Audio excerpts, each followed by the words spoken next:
The Story of Joan of Arc by Andrew Lang. Chapter 1. The Childhood of Joan of Arc. Joan of Arc was perhaps the most wonderful person who ever lived in the world. The story of her life is so strange that we could scarcely believe it to be true if all that happened to her had not been told by people in a court of law and written down by her deadly enemies while she was still alive. She was burned to death when she was only 19. She was not 17 when she first led the armies of France to victory and delivered her country from the English. Joan was the daughter of a poor man in a little country village. She had never learned to read or write or mount a horse.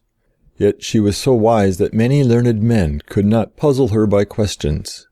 She was one of the best riders in France, one of the most skilled in aiming cannons, and so great a general that she defeated the English again and again, and her army was never beaten till her king deserted her.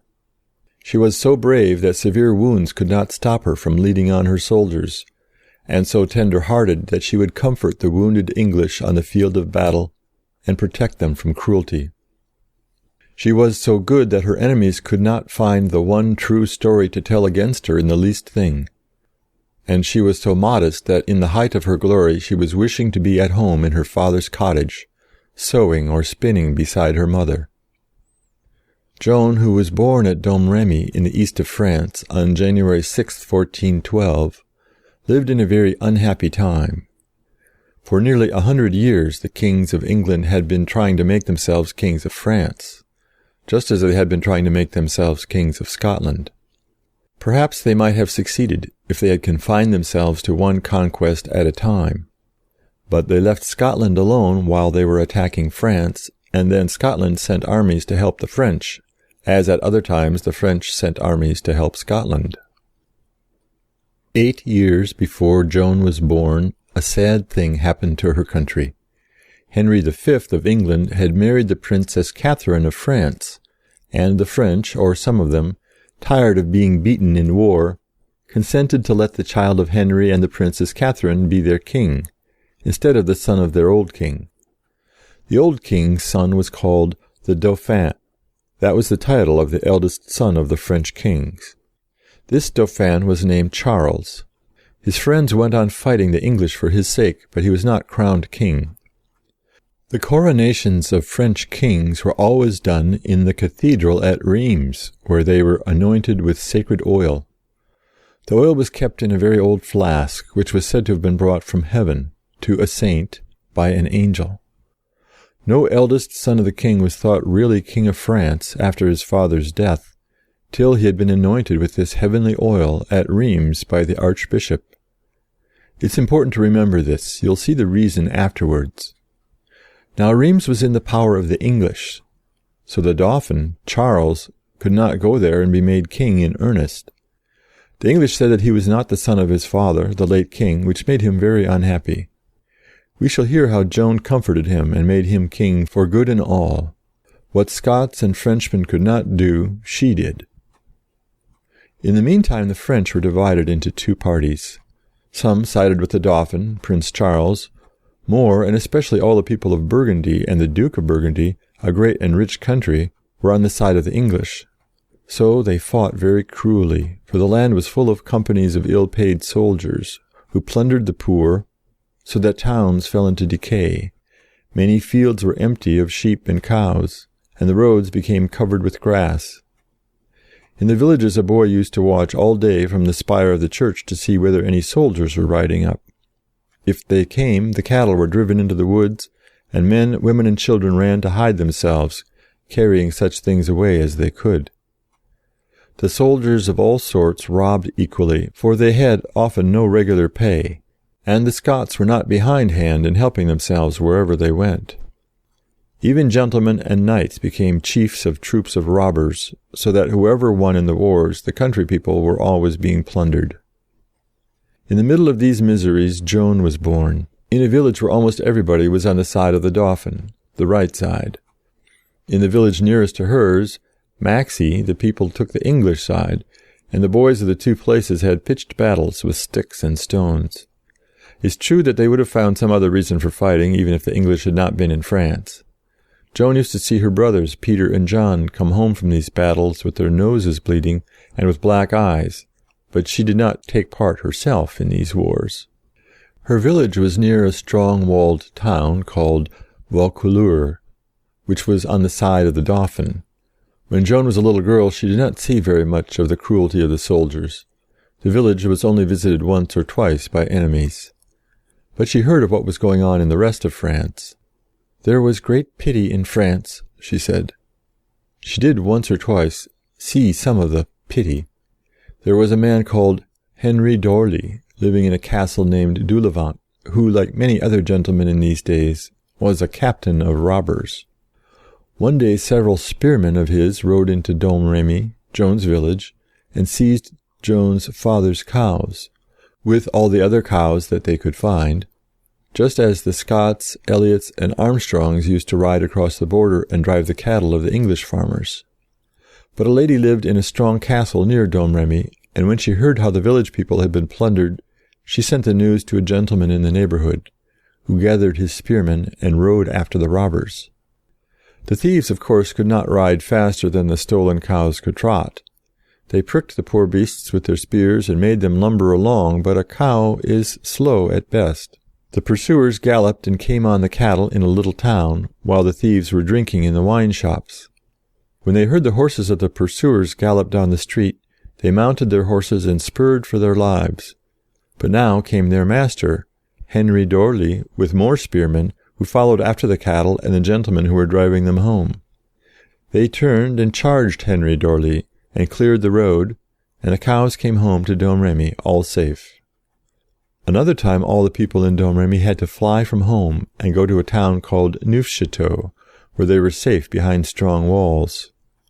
They only stayed there for a few days, but later the English said that Joan had been a servant in an inn at this town, and had learned to ride there, which was quite untrue. There were beautiful woods near the village, and in one oak wood, an oak called the fairy tree. There was a story that a beautiful fairy used to meet her lover at that tree, just as, under the Eildon Hill, the Queen of Fairyland met Thomas the Rhymer. The children used to take cakes and make feasts, and hang garlands of flowers on the boughs of that oak. But Joan did not care much about fairies, and preferred to lay her wildflowers beneath the statues of saints in the village church, especially St. Catherine and St. Margaret. Of course, all this was long before the Reformation, in which the Protestants broke the images of saints in the churches and smashed their pictures on the glass windows with stones, and destroyed the beautiful statue of Joan on the bridge at Orleans. These things were done more than 100 years after Joan was dead. Though Joan could run faster than the other girls and boys and beat them when they ran races, she liked to be quiet. Nobody could sew and spin better than she, and she was very fond of praying alone in church. She would even go away from the other children into lonely places, and implore God to have pity on France. The services in church, the singing and music, made her very happy, and when she heard the church bells across the fields, she would say her prayer. She was very kind, and would give up her bed to any poor traveller whom her father took in for a night, and would sleep beside the hearth.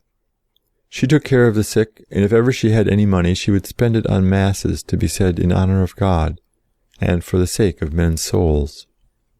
So Joan lived till she was 13. She was a strong, handsome girl, beautifully made, with black hair. We do not know the color of her eyes, probably brown or dark gray. A young knight wrote to his mother when he first saw Joan that she was a creature all divine. Joan never sat to a painter for her portrait, though once she saw a kind of fancy picture of herself in the hands of a Scottish archer. Young men do not say so much about a girl who is not beautiful, and indeed armies do not rush together to follow a maiden with no good looks. But though Joan, when she came to command armies, liked to be well dressed and to have fine armor, that was partly because she was a natural, healthy girl, and partly because she was a kind of banner for men to follow and to fight, and banners ought to be splendid. She took no thought of her own beauty, and the young knights and squires who fought, later, under her flag, said that they looked on her as a sacred thing, and never dreamed of making love to her. She let it be known that she would never marry anyone, while the English were still in France. She was not a nun, and had not made a vow never to marry at all, but while her country was in danger, she never thought of marriage. She had other things to do. Chapters 2, 3, and 4. How the Voices Came to the Maid. When Joan was about 13, a very wonderful thing happened to her. One day she and the other girls and boys were running a race for a crown of flowers. Joan was easily the winner, and as she was running, a child who was looking on cried, "Joan, I see you flying along without touching the ground." After the race, Joan had a curious feeling, as if she did not know where she was, and then heard a young man's voice near her bidding her go home, for her mother needed her. She did not know who spoke. She thought it might be her brother or one of her neighbors, so she ran home. She found that her mother had not sent for her, and she was going back to her friends, when a bright light like a shining cloud appeared to her, and a voice told her to go and save France from the English. Till that hour she had been sorry for the sorrows in France, but as she was only a little girl, she had never thought that she could lead an army against the English. This is the first account that people heard of the coming of the mysterious voices to Joan. It was written down about 4 years after the voices first came, and 6 weeks after Joan's first great defeat of the English in May 1429. 2 years later, after Joan was a prisoner of the English, the French priests and lawyers who took the English side asked her thousands of questions about everything that she had done in her life, and the answers were written down in a book, word for word.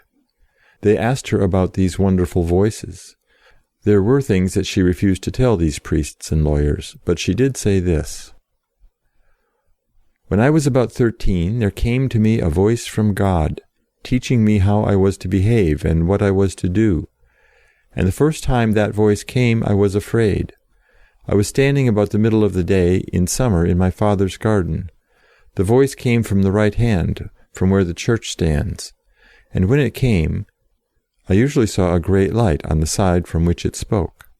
The voice told me to be a good girl and go to church, and go to save France.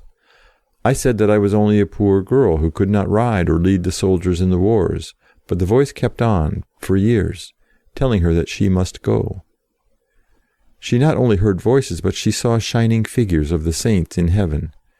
She never would tell the lawyers much about how the saints appeared to her, but said, 'I saw them as clearly as I see you, and I used to cry when they went away, and I wished that they would take me with them where they went.' These saints were St. Margaret, St. Catherine, and the Archangel St. Michael. When Joan spoke to her own friends about what she saw and heard, they say that she seemed marvelously happy, lifting her eyes to heaven. This is all that we know about these wonderful things which kept Joan company from the time when she was 13 to the day of her death, when she was 19, advising her about what she was to do for the saving of France. If the voices had not spoken to her often, she would never have gone to the wars, and for some years she told nobody about the voices and stayed at home in her village. Even when she went to the wars, her friends could not persuade her to say more than I have told you about these strange things.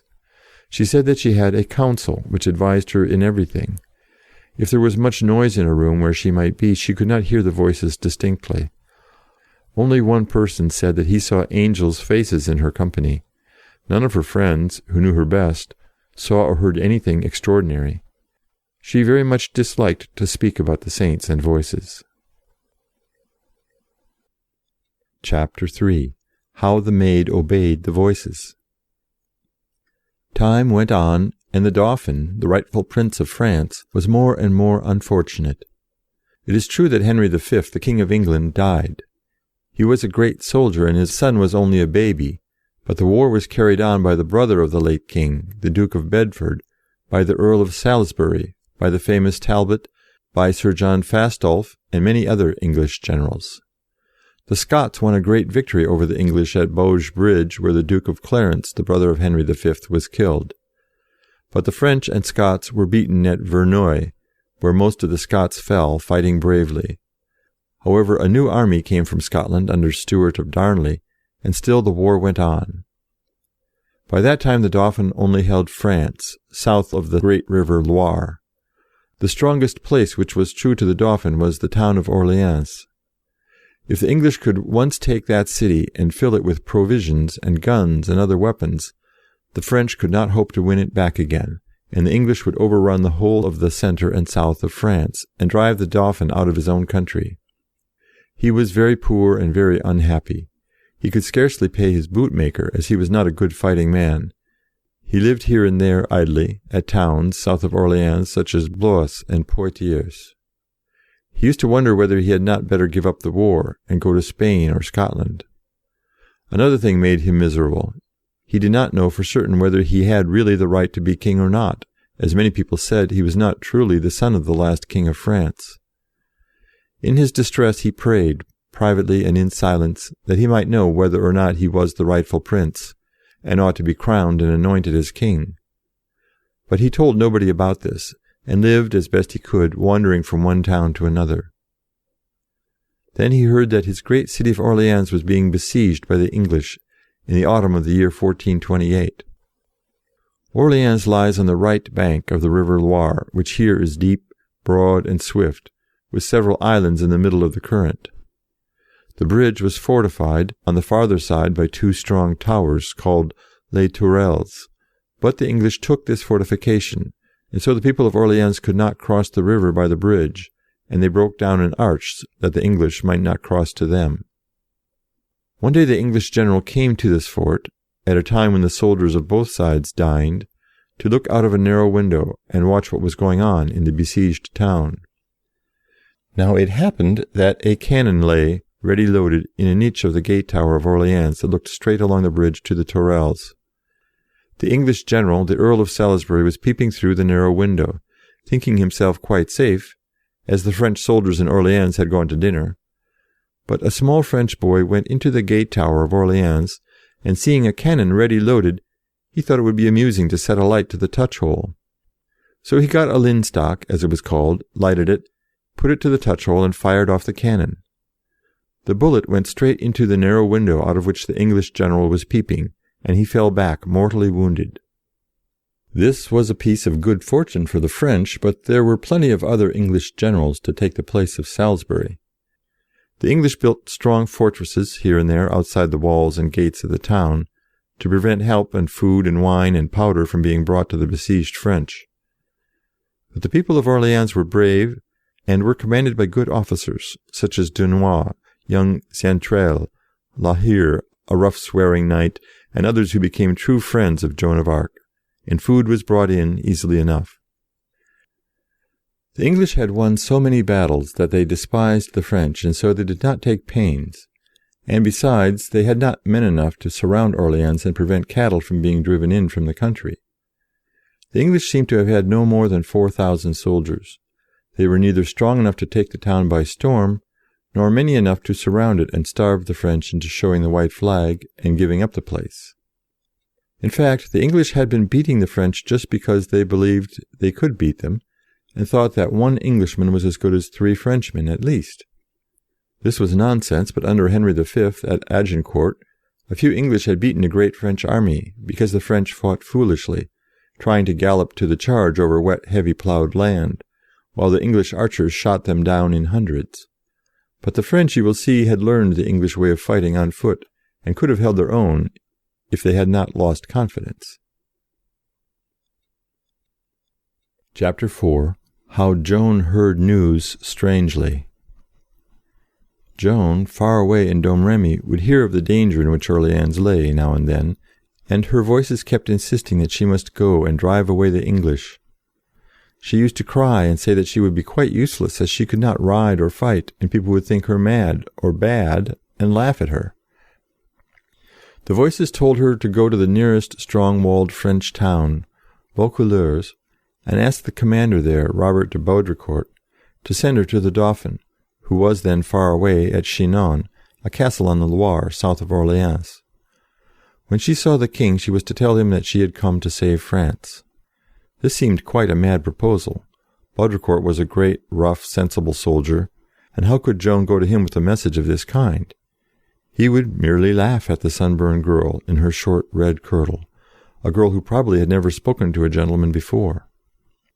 Perhaps this was the hardest part of Joan's duty, for she was modest, and she was very quick to notice anything absurd and ridiculous. Now nothing could seem more laughable than the notion that a little country wench of 16 could teach the French to defeat the English. But there was no help for it. The voices and the shining cloud and the faces of saints and angels came several times every week, and a voice said, "Daughter of God, go on, I will be with you." Joan had an uncle who lived near Vaucouleurs, and she went to stay with him. It seems that she told him she must go to the Dauphin, and the first thing needful was to get Robert de Baudricourt to send her a few men-at-arms, who would protect her on her long journey to Chinon.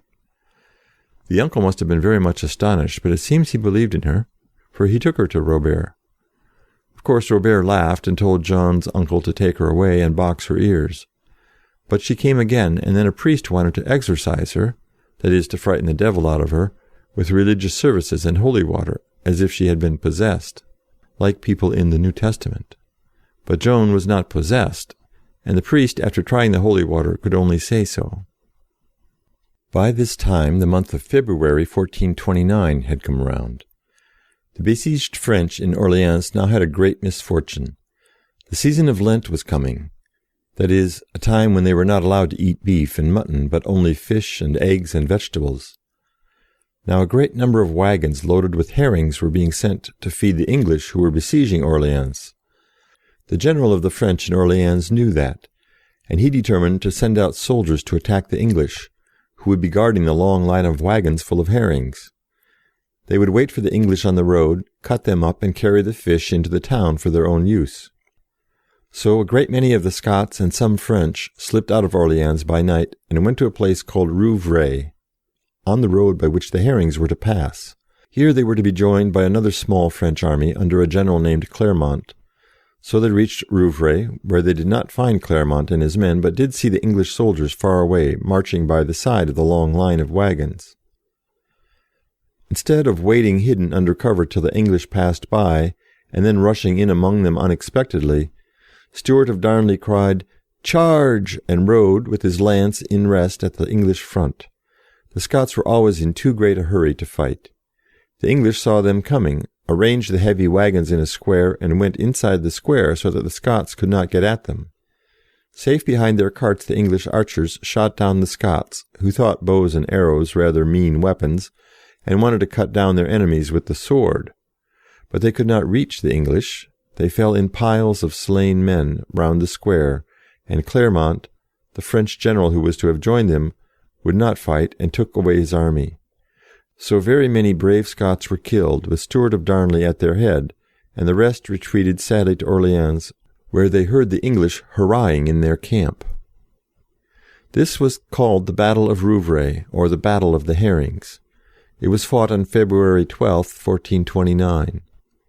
Now on February 12th, Joan went to Baudricourt, and told him that a terrible misfortune had happened that day to the army of the Dauphin near Orleans. The news could not possibly reach Vaucouleurs for several days, for the distance between Vaucouleurs and Orleans is great, and the roads were dangerous, and might be beset by English soldiers and robbers, who would stop messengers. Joan had been told of the defeat by her voices. At last, however, the bad news did come. Joan had been right. The French and Scots had been defeated on the day when she told Baudricourt of it, February 12th. So Baudricourt saw there was something uncommon in this country girl, who knew what was happening far away, and he lent her 2 young gentlemen and a few men-at-arms to guide her and guard her on her way to the Dauphin. Somebody gave her a horse, which, to the surprise of all men, she rode very well. She had her long black hair cut short and close, as soldiers wore it. She dressed in a grey doublet and black hose, like a boy. She wore this kind of dress till the end of her life. And then she rode through the gate of Vaucouleurs, which is still standing, and away to seek the Dauphin. This was on February 23rd, 1429. After riding for several days, Joan and her company reached a little town called Fierbois, near Chinon. Here was the chapel dedicated to Saint Catherine of Fierbois, who was a favorite saint of the French and Scots soldiers and of Joan. In the chapel was a book in which the miracles of the saint were written down. At this very time, a Scottish archer, Michael Hamilton, from Shotts, was caught by some country people and was hanged by them. During the night a voice came to the priest of the village, saying, "Go and cut down that Scot who was hanged, for he is not dead." However, the priest was sleepy, and he did not go. Next day was Easter Day, and the priest went to church and did the services. After that he thought he might as well see about the Scot, who was hanging from a tree, and seemed quite dead. To make certain, the priest took his penknife and cut the dead man's toe. On this the man gave a kick, so the priest cut the rope and took good care of Michael Hamilton. When he was able to ride, Michael went to this chapel of Fierbois, and took his oath that he had prayed to St. Catherine before he was hanged up, and now he came to thank her for his escape at her chapel. The book of the chapel is full of these strange stories, and probably some of them were read aloud to Joan, who could not read, and said that she did not know A from B. She attended 3 masses at Fierbois and got some learned clerk to write a letter to the king to say that she was coming. She also had a letter written to her father and mother asking them to pardon her for going away without their permission. Her father she was to see once more, but her mother she never saw again. As to Michael Hamilton, you may believe his story or not, as you like. Many of the other stories told in the chapel book by Scots soldiers and French men and women are just as curious. I only know that the people made long journeys to thank Madame Saint Catherine in her church at Fierbois, and that their stories were written down in the book there. Chapter 5. How the Maid saw the Dolphin. When Joan reached Chinon, she was lodged with a lady who was very kind, and she waited to see the Dauphin. His advisers were not sure that he ought to see the Maid at all, but probably he was curious. And at last she was brought to the castle, and led up the stairs to a great hall, where were many men in splendid dresses. The castle is in ruins now, and the hall has no roof over it, but you can still go in and see the walls and empty windows, and the great fireplace. A man, plainly dressed, was in the crowd of magnificent courtiers in silk and gold embroidery. Joan went straight up, and kneeling on one knee, said, "Fair sir, you are the Dauphin to whom I am come." But the man pointed to a knight, very richly dressed, and said, "That is the king." "No, fair sir," said Joan, "it is to you that I am sent." The Dauphin, for the man was the Dauphin, was surprised at this, for she had never seen him before. He allowed Joan to come to the castle and talk to him, but he was not sure that she was not an impostor or a silly girl. One day, however, she took him aside into a corner where nobody could hear what they were talking about.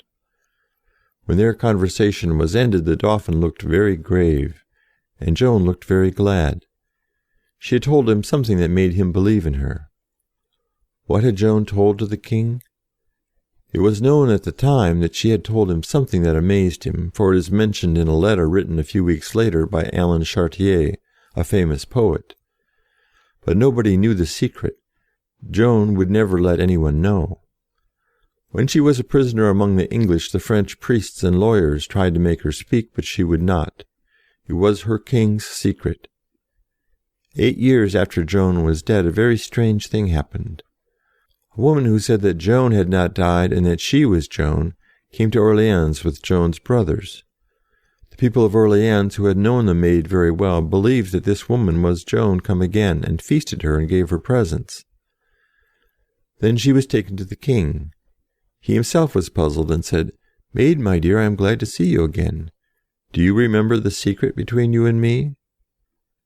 Then the false pretender to be the Maid confessed that she knew nothing. When the king was old, he revealed the secret to a friend. On that day when they went apart together at Chinon, Joan reminded him of the secret prayer which, as I told you, the Dauphin had made when alone, asking that he might know whether he really was the son of the late king, and himself the rightful king of France. "You are the rightful king," Joan said. When the Dauphin heard her words, he made things go on quicker. Priests were sent to Joan's village to find out if she had been a good girl when she was at home. Then she was taken to Poitiers to be examined by many learned men, priests and lawyers. They tried to perplex her by their questions, but she was straightforward, and told them how the voices had come to her. One man asked her to give a sign by working a miracle. "I have not come to Poitiers to give signs," said Joan, "but let me go to Orleans, and you shall see what I do." She never professed to work miracles. She wanted to lead an army to Orleans, and the sign to be given was the defeat of the English and the rescue of the besieged town. For 6 weary weeks the learned men and priests examined Joan and tried in every way to find some fault in her answers. At last they drew up a report and signed it, saying that to doubt the Maid would be to resist the Holy Spirit. What they were afraid of all the time was that Joan might be advised by spirits, to be sure, but evil spirits or devils. The English and the French lawyers on the English side declared that Joan was possessed by devils. They thought that because they could not deny her powers, but as she was not on their side, her powers could not come from God, but from Satan. To think in that way is common. People always believe that their own side is the right side. But nobody ever heard of evil spirits taking possession of anyone who was really good, and no man could ever find any single bad thing in Joan the Maid. So now the Dauphin began to collect an army to march with Joan to Orleans. Of course he ought to have done that before, even if there had been no Joan. It was a shameful thing that a strong town full of brave men should be taken by 4,000 Englishmen without an effort by the French to drive the English away. But the French had lost all heart and courage. The brave Dunois himself said that a large force of French would run away from a little company of English. All that the French of the Dauphin's party needed was courage and confidence. As soon as they believed in Joan, they were full of confidence.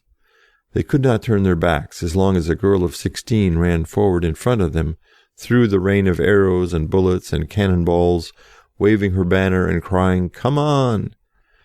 At this time Joan prophesied that she would be wounded by an arrow at Orleans, but not to death. So a Flemish ambassador at Chinon wrote to the magistrates of his town at home, and his letter was copied into the town council's book before the Maid went to the war. White armour was made for Joan to wear, and a Scottish painter made a banner, with sacred pictures for her to carry. His daughter was a great friend of Joan. The Maid said that as for a sword, if they dug in the ground behind the altar at the chapel of St. Catherine in Fierbois, they would find a buried sword, which she wished to carry. And it was found, old and rusty, with 5 crosses on the blade.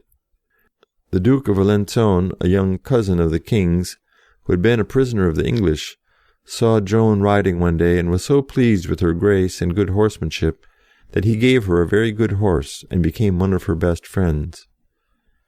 "My fair Duke" was what she used to call him. Everyone said that Joan's manners were as gentle and courteous as those of the greatest ladies, though she had been brought up in a poor cottage. Everything that she did was done in the best way and the noblest. Chapter 6. How the Maid rode to Orleans.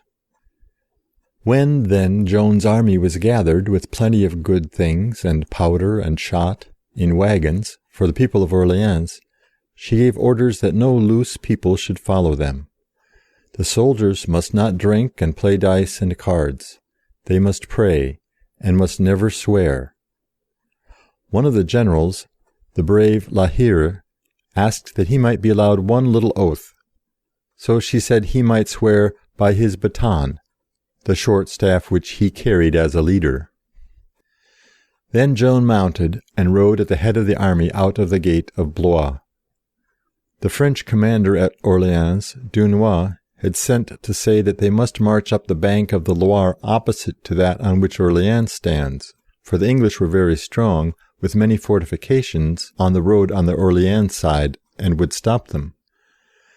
Dunois seems to have thought that Joan's army should go above the town and be ferried across with the supplies for the city, for the English held the bridge, but that they could not cut their way through the main body of the English army on the other side of the river. But to go straight through the English where they were strongest was what Joan had intended. Therefore she was angry when she arrived at the place where Dunois was waiting for her, and saw that the river lay between her and the town of Orleans. You may think that her voices should have told her that she was marching on the wrong bank of the river. However, they did not. She asked Dunois why he had ordered them to come by the road they took. She said, "I bring you better help than has ever come to any town or captain, the help of the King of Heaven." Dunois himself has left this account of what Joan said, and as she was speaking, the wind changed. It had been blowing in such a way as to make it hard for the boats to carry Joan and the provisions across the river. But now it went about, and they crossed easily, some way above the town. As for the army, Joan ordered them back to Blois, to cross by the bridge there, and march to Orleans again, past the forts and through the midst of the English. Once across the river, Joan mounted again, with her banner of Our Lord and the Lilies in her hand, and with Dunois at her side, and rode to the town. They passed an English fortress, the church of St. Loup, in safety, and the people came out to meet them. Night had fallen, and the people who crowded round the Maid were carrying torches. One of these set fire to the fringe of her banner and made her horse plunge. But she crushed out the flame with her left hand in its steel glove, and reined in her horse easily, while the people cheered. And the women wished to kiss her hand, which she did not like, thinking the honor too great. It was a beautiful sight to see the Maid ride into Orleans town. From that hour there was no more fear among the French. Dunois said, "Till that day, 200 English could scatter 800 or 1,000 of our men, but now they skulked in their forts and dared not come out against us." This is an extraordinary thing, for Talbot, who led the English, was the bravest of men, and was thought the greatest captain living. Joan sent to him a letter to bid him break up his camp and go away.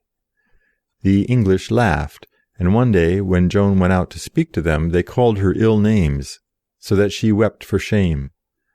But somehow the English had certainly lost heart, or they had some reason which we do not know, for merely defending their strong fortresses.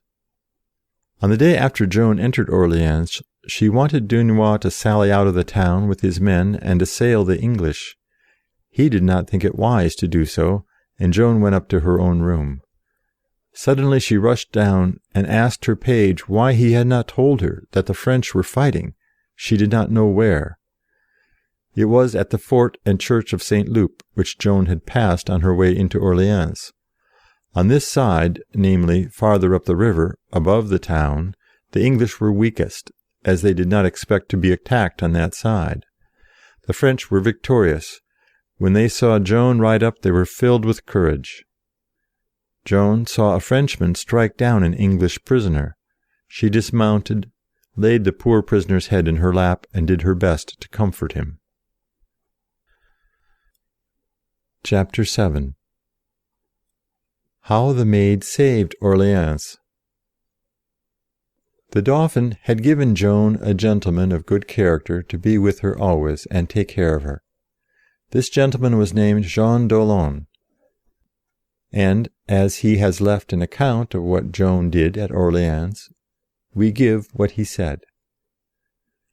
On the day after Joan took the fortress of St. Loup from the English, she led her men to attack another English work on the farther side of the river. They could not cross by the bridge, of course, for the English held the strong building, Les Tourelles, at the bridge end, the place where the Earl of Salisbury was killed by the cannon shot. Moreover, an arch of the bridge had been broken lest the English should cross. So they went in boats to an island in the middle of the river, and then made a bridge of boats across the other branch of the Loire. But they found that the English had left the place which they meant to attack, and were in a much stronger fortress. The French, therefore, were returning to their boats, when the English rushed out of the second fortress to attack them when off their guard. But Joan and her friend La Hire, who had crossed the river with their horses, saw the English coming on, and put their lances in rest, a kind of support for the level spear, and spurred their horses at their enemies. The rest of the French followed Joan and drove the English back into their fortress. Meanwhile, Dolphin and a Spanish gentleman on the French side took each other by the hand and ran as fast as they could till they struck their swords against the outer fence, or strong wooden palisade, of the English. But in the narrow gateway stood a tall and very strong Englishman, who drove back the French. So Dolphin asked a Frenchman, a good shot, to aim at the Englishman, whom he killed, and then Dolphin and the Spaniard ran into the gateway and held it, while Joan and the rest of the French rushed in, and all the English were killed or gave themselves up as prisoners. By this time the French army, which went down to Blois to cross the bridge, had returned to Orleans, and had gone past the English fortresses without being attacked. So there were now many fighting men in Orleans. Next day, therefore, Joan insisted that they should attack the strongest of all the English forts, Les Tourelles, at the end of the bridge farthest from the town. The generals thought this plan too dangerous, as the fortress was so strong. But no doubt Joan was right, because the English on the town side of the river could not cross over to help their countrymen. If they crossed in boats, they would be shot and cut down as they landed. If the French generals did not understand that, Joan did. She was full of confidence. A man asked her to wait for breakfast and offered her a big trout caught in the Loire. She said, "Keep it for supper. I will bring back an English prisoner to help eat it. And I will come back by the bridge." Now the bridge, we saw, was broken. Dolphin heard her say this, and no doubt he wondered what she meant. He understood her at night. So Joan caused the gate to be thrown open, and the townspeople, who were very eager, rushed to the river bank and crossed in boats. The regular soldiers followed, and all day long they attacked the walls, carrying ladders to climb them with, while Joan stood under the wall waving her banner and crying, "Forward!"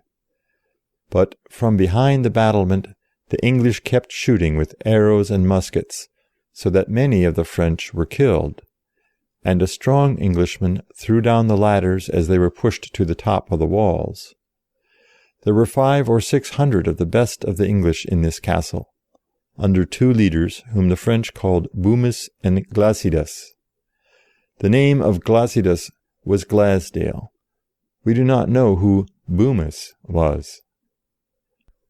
So all day companies of the French and Scots, carrying ladders, and with banners flying, went down into the deep ditch below the wall, and were shot or driven out. Now the great Dunois, the most famous of the French leaders, tells us what Joan did. It was about 1 o'clock in the afternoon when the thing that she had prophesied happened to her. A bolt from an English crossbow passed through her armor between the collarbone and the shoulder blade, and stood out 6 inches behind her shoulder. She was carried out of range, and the arrow was drawn out. Another witness says that a soldier wished to sing a magical song over the wound to heal it, but she would not allow this to be done, and went back into the battle, hurt as she was. She cried a little. They fought on. They had begun in the early morning, and it was 8 o'clock, and past sunset, when Dunois said that they could not take the fort that day, and wished to call off the soldiers from the ditch. But Joan came to them, and asked him to wait a little while. She mounted her horse, and rode to a vineyard, and there she prayed, for 1/2 of an hour. Then she rode back, and went through the hail of shot and arrows to the edge of the ditch, while Dolphin covered her, he says, with his shield. She saw that a soldier had taken her standard into the ditch. She seized the standard, and it waved so that all her men saw it and rushed up. "We shall take the fort," said Joan, "when my standard touches the wall." The wind blew the banner fringe against the wall, and the French made one more rush. They climbed the ladders, they tumbled into the fort, and the English were slain or taken, and Glasdale, their leader, who tried to cross to another tower by a plank, fell into the river and was drowned. Then Joan crossed back to Orleans by the bridge, as Dolphin heard her say that she would, when she set out in the morning. For the townspeople laid a beam across the broken arch, and on this she walked over, after winning so great a victory by her own courage. For Dunois says that the English were terrified when they saw her under the wall again in the growing darkness, and that they had no more heart to fight. Joan was very tired. She had her wound dressed by a surgeon, and for supper she had 4 or 5 little pieces of toast dipped in weak wine and water. That was all she ate, Dunois says, all that long day. Early next morning the English left their forts and drew up in a line of battle. Joan had put on a very light shirt of mail made of steel rings, because her wound did not permit her to wear the usual armor made of heavy steel plates. She said that the English must be allowed to go away and must not be attacked. Thus the town of Orleans was delivered on 8th of May, and ever since to this day they keep a festival on 8th of May in every year, and rejoice in honor of the Maid. All the expense and labor of the English in the 7 months' siege had been turned to waste by Joan in 4 days.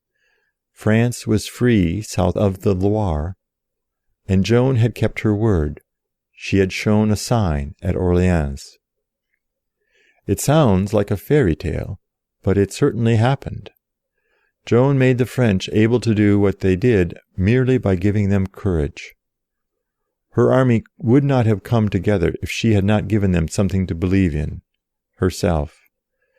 She thought that she led about 10,000 men, but it is not easy to be sure of the numbers.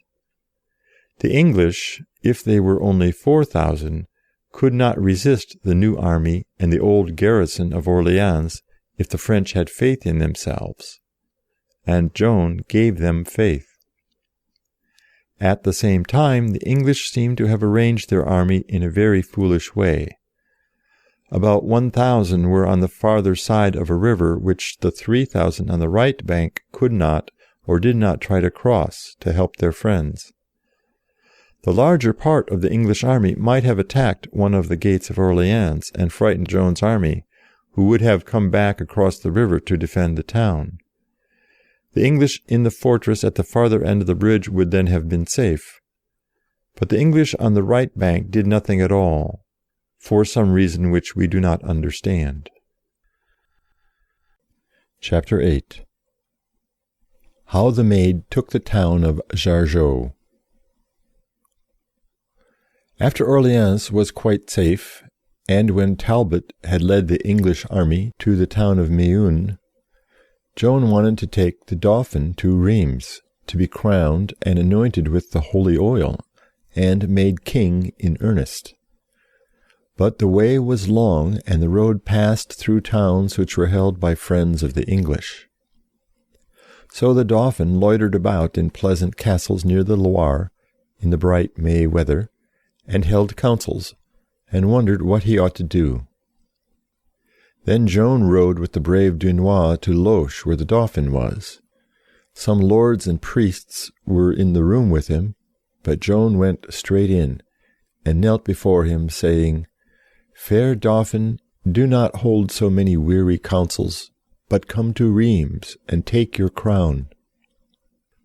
So they said that they would think about it. But was it safe to leave English armies behind them at Meun, where Talbot was, and at Jargeau, where the Earl of Suffolk was the English captain? Joan said that she and the young Duke of Alençon would make their minds easy on that point, and would begin by taking Jargeau, where the French, without Joan, had fought already and been beaten. The Duke was newly married to a young wife who was anxious about him. But Joan said, "Madam, I will bring back the Duke to you, safe and well." So they rode away, 600 lances, some with infantry, and slept in a wood. The Duke of Alençon has left an account of all that they did. Next day Dunois and other captains joined them, with another 600 lances, so that, with the infantry, they would be about 5,000 men. Some of the captains thought they were not strong enough, as Jargeau has thick walls and towers and cannon. But Joan insisted on fighting, and first she led her men to drive the English from the houses lying under the walls on the outside, which is dangerous fighting, as all the garden walls would protect English crossbowmen, men with muskets, who could shoot in safety, many of them from windows of houses, at the French in the open. The French, however, drove the English from the houses and gardens, and brought up their cannon, and fired at the town. In these days cannon were small, and shot small balls, which did not carry far, and could do no damage to thick stone walls. There were no shells which explode, but there were a few very large iron guns, like Mons Meg in Edinburgh Castle. Out of these they shot huge, heavy stone balls, and if one of them fell into a street and broke, the splinters flew about dangerously. But somehow they seldom did much harm. Besides, Joan's army had none of these great guns, which are not easily dragged about. So for days the French fired at the town, and it is to be supposed that they broke a hole, or breach, in a part of the wall, for they decided to rush in and take the place, sword in hand. "Forward, fair Duke," said Joan to the Duke of Alençon, who rather thought that they had not made a good enough breach in the wall. "You know that I told the Duchess I would bring you back safe? But do not stand there," she said, "or that English cannon on the wall will kill you." The Duke moved from the place where he was, and a gentleman named de Lude went to it and was killed. So Joan saved the Duke as she had promised. Then they ran together to the wall, and Joan was climbing up a ladder, when a heavy stone thrown by the English struck her helmet, and she fell. She rose again at once, crying, "Forward, we shall take them all," and the English ran through the streets to the bridges, the French following and cutting them down or taking them prisoners. It is said that the Earl of Suffolk surrendered to Joan as the bravest woman in the world. If this is true, she might have made a great deal of money out of his ransom, that is, the price which a prisoner paid for his freedom. There is another story that Suffolk was taken by a squire, and that he dubbed him knight before he surrendered, as it was more honourable to yield to a knight. This is more likely to be true, for the English thought that Joan was a witch. Now, as Suffolk was general of all the English forces on the Loire, he would not choose to surrender to a lass of 16, whether he believed in witches or not. Besides, he could not dub Joan a knight. Chapter 9. How Joan defeated the English in Fairfield. The Maid had now driven the English away from Orleans, and had taken a strong town which they held, a thing the French, without her, had failed to do. She was next to beat their army in the open country and in Fairfield. We know most about this battle from a book written by a gentleman named Pierre de Cagny, who rode with the Duke of Alençon and knew what happened, and wrote all down very soon afterwards. He says that the Maid placed a garrison of soldiers to keep Jargeau, and then rode to Orleans with the Duke, where the townspeople gave a great feast to her and her friends. But she did not stay long to be petted and praised at Orleans. In the evening she said to the Duke, "I am going, after dinner tomorrow, to see the English at Meun. Have the men ready to march." She easily made Meun surrender, and then her guns fired at the town of Beaugency. Then news came to Joan that the whole English army, under Talbot and Sir John Fastolf, who cannot be Sir John Falstaff in Shakespeare, for the fat knight was dead, were marching against her. Now Sir John Fastolf, though a very brave captain, thought, like the fat knight, that discretion was the better part of valour. He wished to be cautious and to avoid a battle, for he saw that the French were in high spirits, while the English soldiers had lost heart. This is told in the book written by a knight named Jean de Wavrin, a Burgundian. He was, like all of them of Burgundy, on the English side, and he rode under the banner of Sir John Fastolf. I tell you generally how we come to know the things done by the Maid, to show that the story is true, as the people who described it were present and saw what happened. The other English captains thought Sir John rather too cautious, and Talbot said, "By St. George, I will fight, if I have only my own few men with me." Next morning the English rode out with banners flying, and again Sir John said that they were too few, and that they were risking all that Henry V had gained in France. But Talbot and the rest would not listen to him, so the trumpets blew, and the horsemen rode on towards Meun, which Joan had taken. When they came to a place about 3 miles from Meun, and 3 from Beaugency, they saw the banner of the Maid, with our Lord and the lilies of France, and the banners of the Duke of Alençon, and Dunois, and La Hire, and young Poton de Xaintrailles, a very gallant boy, waving over the ranks of 6,000 men. The English then did what Henry V had taught them to do. They dismounted from their horses to fight on foot, and made each bowman plant his sharp stake in front of him to stop a cavalry charge. This plan usually succeeded. The French were fond of charging with their cavalry at full speed, and then were usually shot down in heaps by the English bowmen, whom they could not reach, as they were safe behind their fence of pikes. Then the dismounted English would rush out, sword in hand, among the disordered French cavalry. You see, this was much like part of the Battle of Waterloo, when the French cavalry many times rode at the English squares, and could not break through the bayonets, while the English were shooting at them, not very straight. By this plan of fighting the English had often defeated the French, and usually defeated the Scots, who generally made a wild rush at them. At the Battle of Duplin, soon after Robert Bruce died, the English archers shot from each flank till the Scots, as they charged, fell dead in heaps as high as a tall spear. But Dunois and the fair Duke and the Maid knew this plan. They sent a herald to bid the English go home to bed. It was late. Tomorrow we shall have a nearer view of each other. The English therefore went off to Meun, where nobody resisted them except the French soldiers who guarded the bridge over the Loire. The English meant to beat the French from the bridge with their cannons, cross the river, and march to help their friends in Beaugency, which had not yet yielded to Joan. The English would thus take Joan's army between 2 fires, that of Beaugency and that of Talbot's army. But that very night the English in Beaugency lost heart and yielded to the Maid, being allowed to march away with their arms and horses. Joan now bade the French captains to go with her army and look for Talbot's and Fastolf's force, who would hear of the surrender of Beaugency and retreat to Paris through the country called La Beauce.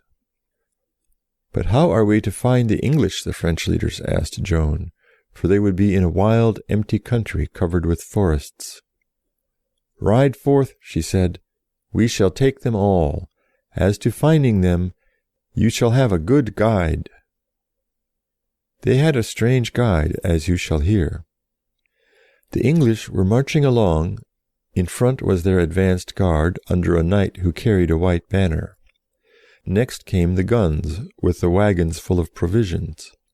Third was the main body of the army, under Talbot and Fastolf, and last rode the rear guard. When they were near a place called Pathay, their scouts galloped in, with news that they had seen the French army. The English halted and sent out more scouts, who rode back with the same news. So Talbot sent his advanced guard, the guns, and the wagons behind some tall hedges. The main body of the English army was being placed at the end of a long lane between 2 thick hedges, and Talbot set 500 of his best archers to lurk behind these hedges, between which the French would have to pass before they could attack the center of his forces. If the French once entered this long lane, they would be shot down, and fall into such confusion among their own fallen men and wounded horses that they would neither be able to go forward nor back, and would all be killed or taken prisoners. The French of Joan's army could not see what Talbot was doing, and the trap he had set, nor where his army was, the country being covered with wood and bracken, and the English being concealed by the swelling of the ground.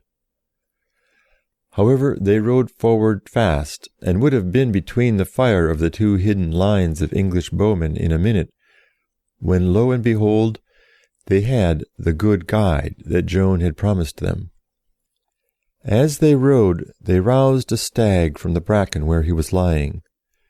The stag rushed forward into the concealed lines of English archers, and they, being hunters like Robin Hood's men, forgot to lie still, and raised a view halloo and shot at the stag. Then the foremost riders of the French heard them, and knew where the English were lying in ambush. When Talbot saw that his ambush was found out, he hurried the main body of his army up to the hedges. Sir John Fastolf's men were spurring their horses on to join their advanced guard, but the English knight of the white banner who led thought that Fastolf's cavalry were French, and that the French were attacking his men both in front and rear. So he and his company ran away, leaving the lane unguarded. Thus, when the battle began, Talbot was defeated by Joan's cavalry and taken prisoner, and 2,200 of the English were killed or taken before Fastolf came up. He and his horsemen then rode away as fast as they could to save their lives, and for this behavior Sir John got into very deep disgrace, though according to Wavrin, who was with him, he really could have done nothing else, as Talbot was beaten before he could arrive. As Wavrin had taken part in the flight, he had to make as good a defence of Sir John as he could. At all events, Joan and her party won a very great victory, the Battle of Pathay. Now look what Joan had done. She drove the English from Orleans on 8th of May. Then the Dauphin took to holding long and weary councils, and she did not get another chance to fight the English till about 4th of June, so nearly a month of her 1 year of time was wasted. On 11th of June she took Jargeau. On 15th June she took Meun. On 17th June she took Beaugency, and on 18th June she destroyed Talbot's chief army at Pathay. The Duke of Alençon tells us that he himself heard Joan tell the Dauphin again and again that she would only last for a year or not much longer, and that he must make haste. She had 4 things to do, she said: to drive the English in flight, to crown the king at Reims, to deliver Orleans, and to set free the Duke of Orleans, who was a prisoner in England. She did drive the English in flight. She did save Orleans. She did have the Dauphin crowned. But the French would not make haste. The Dauphin was always slow, and the stupid political advisers who never fought but only talked made him more slow. And when Joan's year was over, for her prophecy was true, she was taken prisoner by the English. Therefore they were not driven quite out of France, till about 20 years or more after the end of the year of Joan the Maid. It was not her fault. She knew that her time was short, and she told them to make haste. When she was asked how she knew things that were to happen, she said that her voices told her. My council, she called them. But there was a French noble, La Tremoille, the king's favourite, and he was jealous of Joan and Dunois and the Constable of Brittany, an enemy of his, who had now come to ride under Joan's flag. This Tremoille and others did not want to fight, and hoped to make friends with the Duke of Burgundy, whose army, though really French, fought on the side of the English. Now the one chance was to keep hitting the English hard and often while they were shaken by their defeats, and before they had time to bring a new host from home. In England there was an army ready, which had been collected by Cardinal Beaufort, to fight the Hussites, a kind of warlike Protestants who were active in Germany. As soon as Joan had beaten the English at Orleans, they made up their minds to send this new army of theirs to protect Paris, where most of the people and the university were on the English side. They also made an arrangement with James I of Scotland, so that they had nothing to fear from the Scots coming over the border to attack them. The English were able to do all this because La Tremoille and his friends advised the Dauphin to loiter about, instead of making haste, as Joan desired, to keep on beating the English.